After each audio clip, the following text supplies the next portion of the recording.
Very good morning, children. Children, today we'll discuss some important topic related to chapter number 4, that is motion in a plane.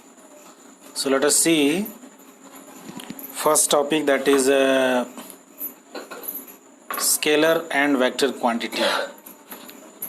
Then after we'll move to discuss about position and displacement vector, then equality of vectors, then later we'll discuss multiplication of vectors by real numbers, then addition and subtraction of vector, and after that we'll discuss unit vector. So today we'll discuss first three important topics and some important definitions related to this chapter, that is motion in a plane. So let's start.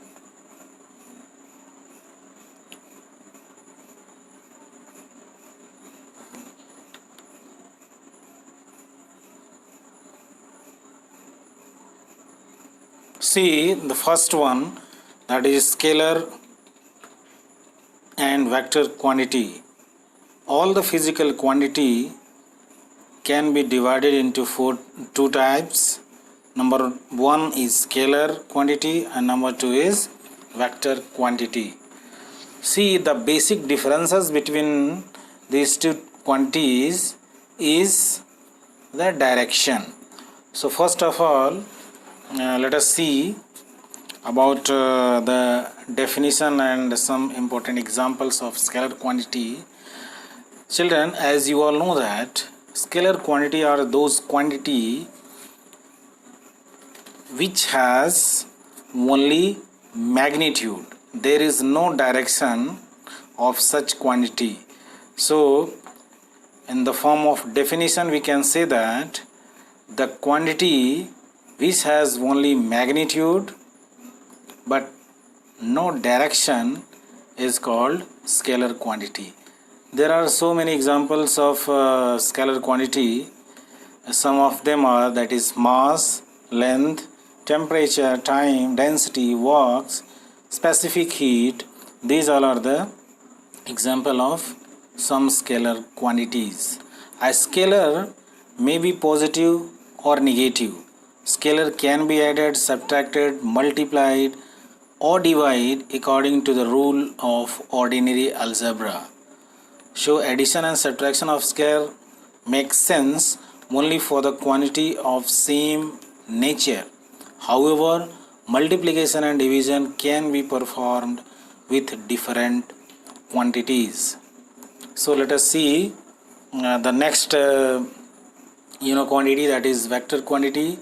Vector quantity, the physical quantity which has both magnitude as well as direction, is known as vector quantity.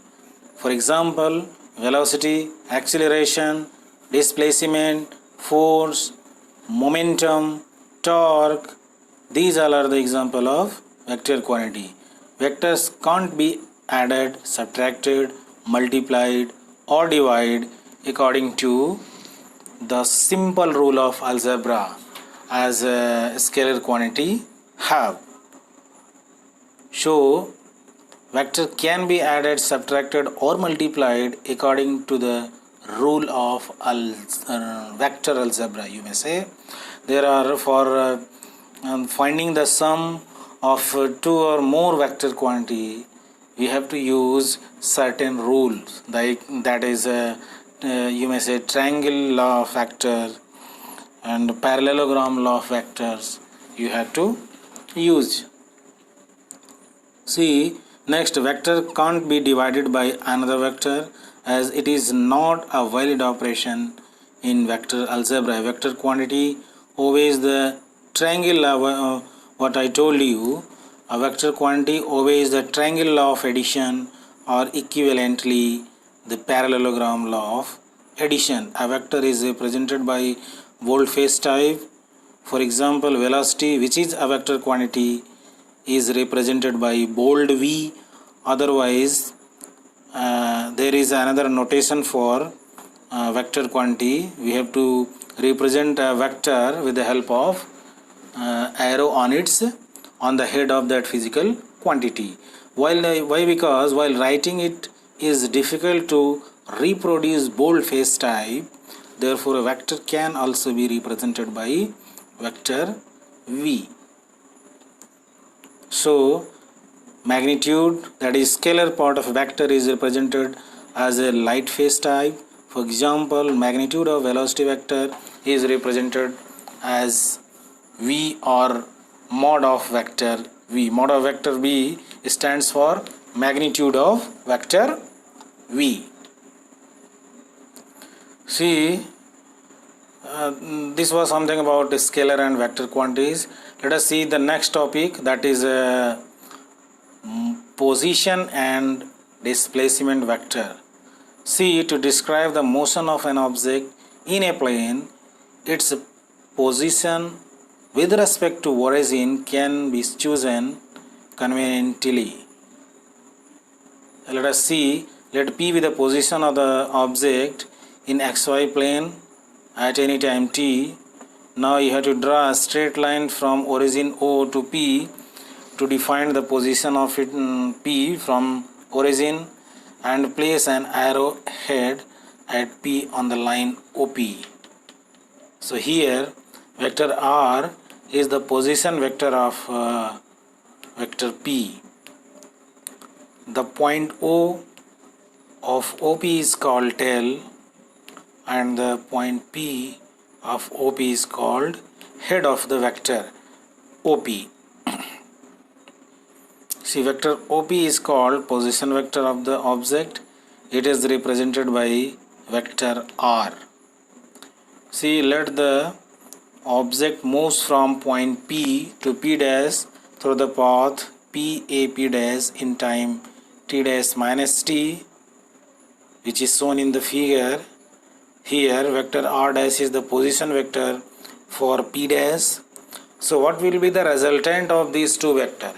So as you know that what will be the position vector of both vector P as well as vector P dash. See, the position vector of vector P is vector R, and what will be the position of P dash? The position vector of vector P dash will be vector R dash. So this R dash, vector R dash and vector R are the position vector of vector P dash and P respectively. So in the same way, now here what will be the displacement vector of vector P and P dash? Displacement vector, actually you know, displacement is the shortest distance between any two vectors. That is what will be the shortest distance? See, the shortest distance between these two vectors will be R dash minus R. See, red segments. Vector R dash minus vector R gives the position vector, the displacement vector of P, vector P, P dash.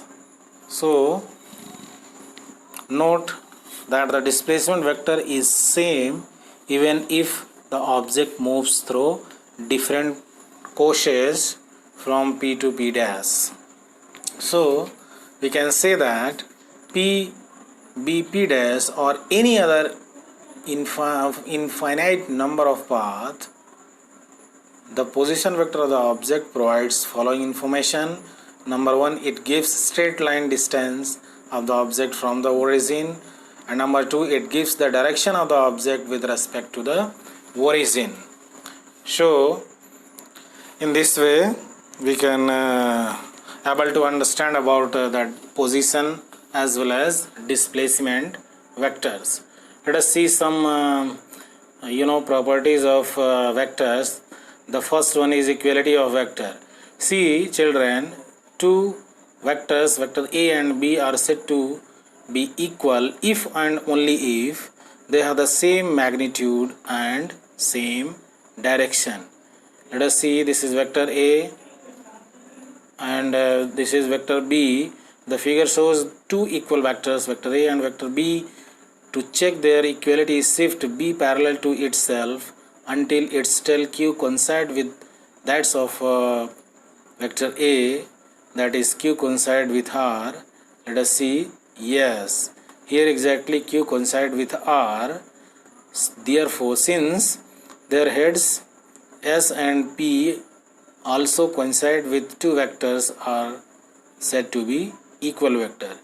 Two vectors are said to be equal if they have the same magnitude as well as directions. So this is how we can understand about equality of vector. In general, we can write vector A is equals to vector B. See, this is vector A dash and vector B dash. Vector A dash and vector B dash have the same magnitude, but they have not equal because their directions are different. That is why we cannot say that vector A dash and vector B dash are said to be equal vectors. So this is how we can understand about the meaning of, even if we shift B dash, vector B dash parallel to itself so that its tail Q coincide with the tail O of vector A dash, the tip of S dash of vector B dash does not coincide with the tip of P dash of vector A dash. That is why vector A dash and vector B dash will not be equal vectors. So there are few fundamental definitions of vector algebra. Let us see. First one, that is negative vector. Dear students, the negative vector of a vector, the negative of a vector is defined as another vector having the same magnitude but drawn in the opposite directions. See example, the negative vector of vector A is represented by minus of vector A. See, OP is a vector A. What will be its yes, the magnitude of both the vectors is same, but minus vector A, the direction of minus vector A is different, it's just opposite to the direction of vector A. That is why they both are said to be negative vector. So vector A plus in bracket minus vector A is equals to 0. Now second fundamental definitions, that is equal vector. See, two vectors vector A and B are said to be equal if and only if they have the same magnitude and same directions, like equality of vector. And third one is co-initial vector. See, co-initial vectors, two vectors are said to be co-initial if they have a common initial point. See, vector A and vector B, the common initial point of both the vector is O. O is the starting point of both the vector, that is vector A and vector B. Therefore, vector A and vector B is said to be co-initial vector. These all are the some important terms related to vectors. The fourth one is co-terminal vectors. So let us see co-terminal. Two vectors are said to be co-terminal if they terminate at a common point. See, vector A and vector B, in this case here they are co-terminal vectors. Why? Because both vector A and vector B are terminated at a common point. While in case of co-initial vectors, the initial point of vector A and vector B are same. In co-initial vector, the starting point is same, but in co-terminal vectors, the terminating point will be same. So the fifth one will be coplanar vector. So the vector are said to be coplanar if they lies in the same plane. The vectors drawn in this slide, what where we have shown here in the form of vectors, they all are coplanar vectors. Why? Because they all are represented in the same plane. The vector drawn in this slide are also coplanar vector. The sixth type of vector is collinear vector. Dear students, see about collinear vector. Two vectors having equal or unequal magnitude, which either act along the same line or along the parallel line in the same direction or along the parallel line in the opposite directions, are called collinear vector. Two or more vector are said to be collinear if they are, you may say, parallel to each other. Their direction, their magnitude, that hardly matters in case of collinear vector, but they must lie in a same line, you may say, in a same plane. That's why they are said to be collinear vectors. Children, you all are familiar about collinear points. Three or more points are said to be, collinear if they lies in a same line. If all the 3, 4, 5, 6, whatever points, if all the points lies on a line on a same plane, then these points are said to be collinear points. And if vertices of a triangle lies in a plane, then what will be the area of that triangle? If vertex of the triangles are collinear, then what would be the area of the triangle? Absolutely, the area of triangle will be 0. So next, see seventh one, that is unit vector. A vector divided by its magnitude is called unit vector along the direction of the vector. Unit vector, as the name suggests, the vector whose magnitude is 1. So what is its use? It is used only for the direction purpose. On the other hand, we can define if a vector divided by its magnitude is called unit vector. If there is a vector A, what will be its magnitude? Mod of vector A. So when you divide vector A by its magnitude, then what will get? Will get unit vector. Unit vector is represented by A cap. So, or a unit vector is a vector of unit magnitude. What I told earlier, the vector whose magnitude becomes 1 is called unit vector. So it has no dimension, it is dimensionless or no unit. It is used to specify direction only. Why? Because there is no magnitude. It is only used for the purpose of direction. Here along x-axis the unit vector is represented by I cap. The unit vector along y-axis is represented by j cap, and the unit vector along z-axis is represented by k cap. So this is here I cap, j cap, k cap. These all are the unit vector along x, y and z axis respectively. So the magnitude of unit vector is 1 unit and its direction is same as that of the given vector, since these are unit vectors. So dear students, please remember it.